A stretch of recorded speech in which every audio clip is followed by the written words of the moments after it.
hello friends welcome to my channel diploma guru पिला मैंने देह असुस्थ थे तो किसी दिन हम मु अपडेट नहीं आसी पार नथि एबे पुणी अपडेट नहीं आसी पिला माने एबे तो तुमर जो एग्जाम चलती थर्ड एवं फिफ्थ सेमिस्टर 2023 विंटर एग्जामिनेशन से व्यस्त रही किंतु या मध्य स्टेट काउंसिल तरफ एक नोटिस पुणी बाहर तुम क्लास आरंभ विषय में पिला माने भल भाव देखुव कहीं या मध्य गुड़ाए डेट रही जोटा कि इंपोर्टेंट रही सब पिलांई तुम मैंने धीरे धीरे भिडियो को पूरा देख एवं संपूर्ण जापर पिला माने ये जो बाहर तुम क्लास नोटिस विषय में यह रही सेकेंड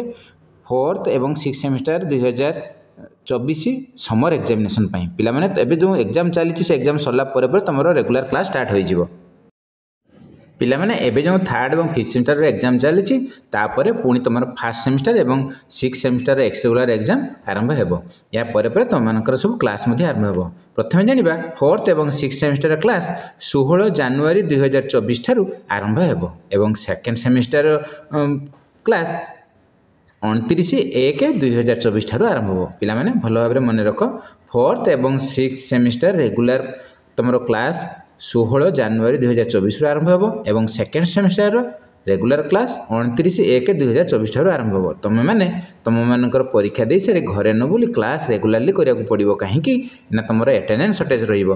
तेणु यह नोटिस दि जाइए स्टेट काउंसिल तरफ